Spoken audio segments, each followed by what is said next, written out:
Generous sponsor starts the 43rd Dublin Marathon from Leeson Street South. This is the Dublin City Marathon 2024, which I just ran this weekend, and this is just a little run through on how I got on. At the start, as always in these events, it was quite busy, so I wasn't really looking to hit a certain pace. I just wasn't trying to waste energy by trying to sprint past people, so I sort of held position and just cruised along early until space opened up in front of me. In the past, I've just tried to sprint past anyone going slower, but this time around I was trying to save my mental energy and my physical energy by avoiding that sprint. So early on, I was just taking what came to me and just maintaining my own pace.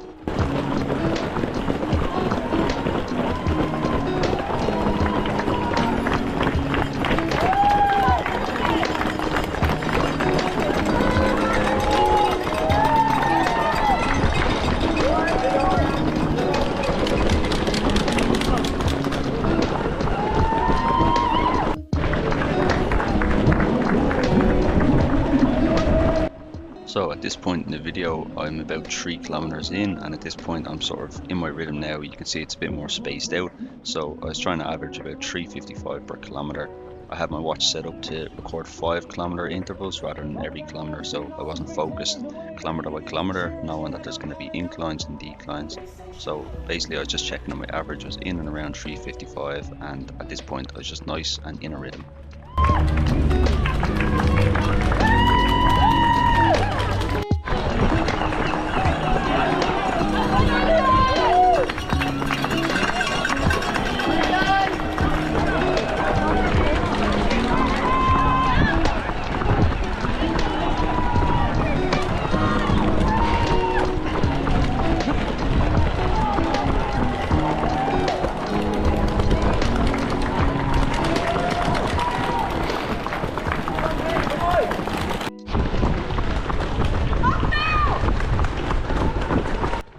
Coming up to the 5 kilometer mark, and I was about 7 seconds behind the chip time, so I crossed this line around 19:31, which is around a 3:54 pace.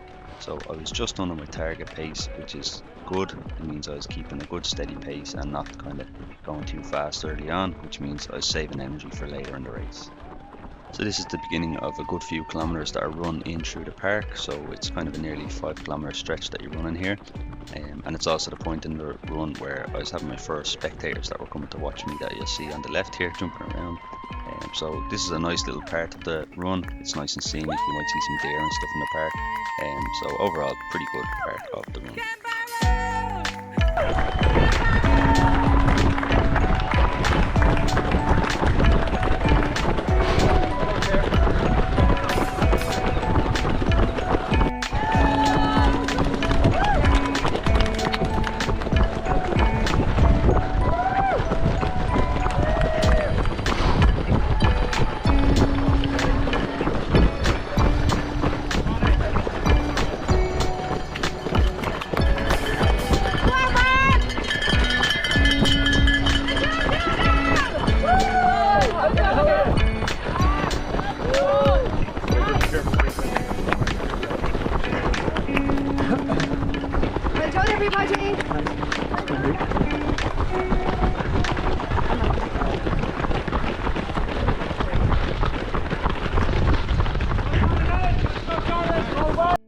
So coming up to 10k, and my chip time here was 39:11, which is a split of 3:55 per kilometer, so I was bang on pace at this point.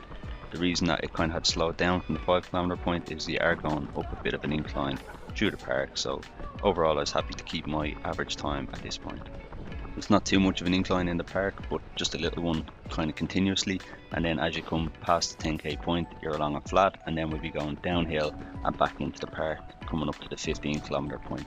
So I knew I'd kind of make up a bit of time in that downhill section, and that this is just a nice time to get back to my average pace and cruise along.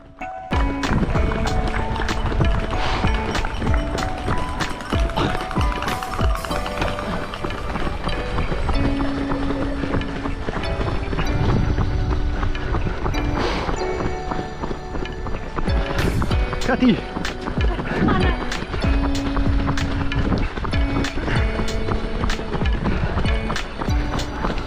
Coming up to 15k in the park, and and the split was a little bit of a faster 5k, so I averaged around 3 minutes 50 per kilometer, and I came in at around 58:32 for the 15k. So this is a good time, and I knew that I was going to be going a little bit faster on the downhills. I basically actually eased up my effort level a little bit going downhill, but you're just naturally going to be running faster. So I wasn't too concerned that this pace was fast, because this is kind of my marathon goal pace for the Florence Marathon, so it's not too extreme of a jump. And yeah, it just banked me a few seconds, so this is a good little section for me. I also knew there's a few uphills coming up, because what goes down is going to have to come back up, so I was probably going to make up the time coming on the downhills, and then I'd lose that time again on the uphills.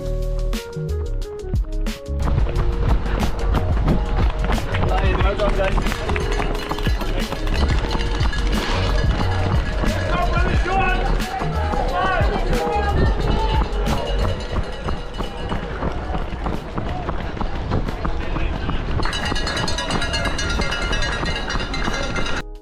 So here's one of those aforementioned hills. This is actually just around the corner from the previous clip, and you can see that it is a fairly steady incline. It's kind of all at the same sort of incline rather than kind of ups and downs, bits of flats. So you kind of know that you're gonna, once you're at the top of this, you're sort of done with it and back on the flats. So all you do is focus on your effort level. You don't want to focus on your pace when you're going up these hills. So focus on effort level, and that you want to be maintaining around the same effort as you're given on a flats. So you're going to be slower, but it's no problem. You actually can see that I'm catching these people, but I'm not really actively trying to do that. Some people like this guy are maybe trying to sprint up the hill a bit. I wouldn't advise doing it. It's going to just use a lot more energy than maintain your effort level. So that's my strategy, and that's what works for me. Shorten your stride a little bit, and yeah, the hills aren't too bad when you do that.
This section, this is actually running past the football club that I support, so that was a nice little one. And then just a little shout out my cousin Ian, who came around to support me and another cousin who won this race. See him in the high vis here. He was flying around on the bike, making us all feel nice and slow, so shout out to him.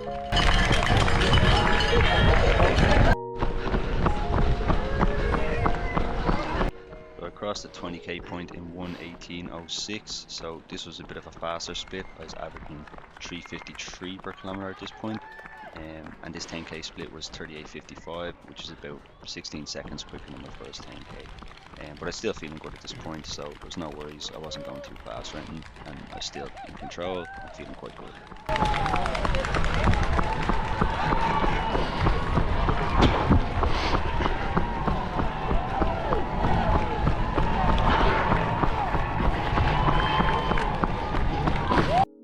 Just coming up to halfway now, and across halfway in 1:22:25, so I banked 5 seconds for the 2:45 target, and so I was going strong at this point and still feeling pretty good.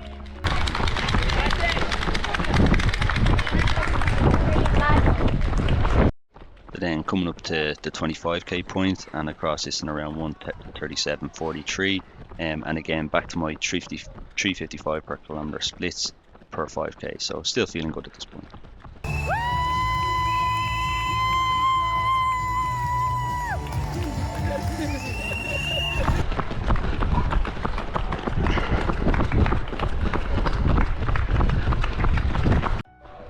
So across 30k in 1:57:17, My average pace at this point is 3:54 per kilometer again. So once again, I'm banking, a second every time. So I'd banked about 30 seconds at this point, and I'm still feeling pretty good.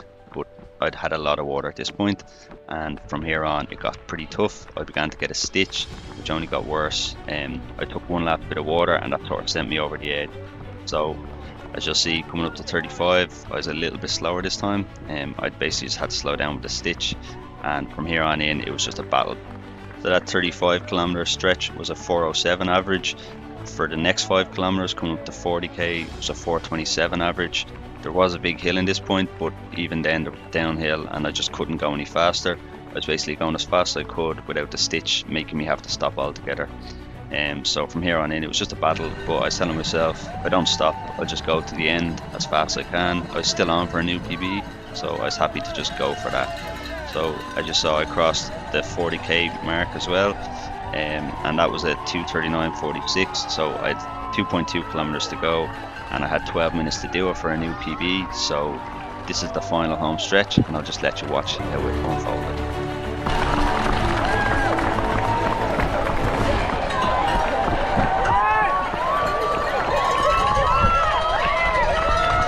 At this point, my stitch had, for the most part, gone away, but I hadn't had a gel since 30 kilometers because I literally couldn't take it in with the stitch. So I was trying to push as fast as I could go here, but I didn't have as much energy left as I would have liked. So I was really just pushing as hard as I could here.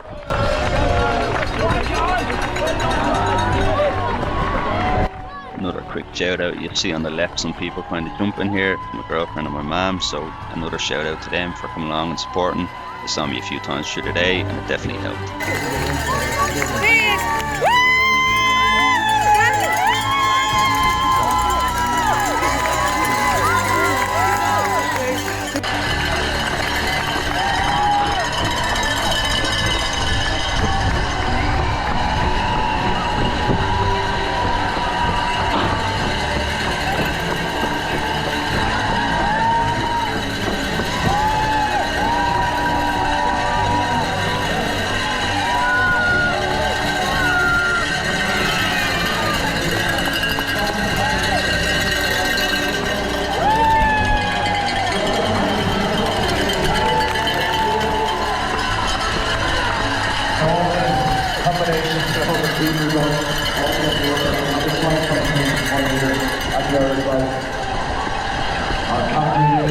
Well done, Lenny. That's a good run, my friend. 2:48, well done. Good job, run for the side. Well done. Well done, Holliers. Good job, Mullingar. Grange for a boy, our friends from Grange. So crossing the finish line, my time was 2:49:03, an average of 4:01 for the marathon. So a brand new PB on a really tough course, and with a stitch for 12k of that. I was pretty happy with this. And yeah, thanks for watching.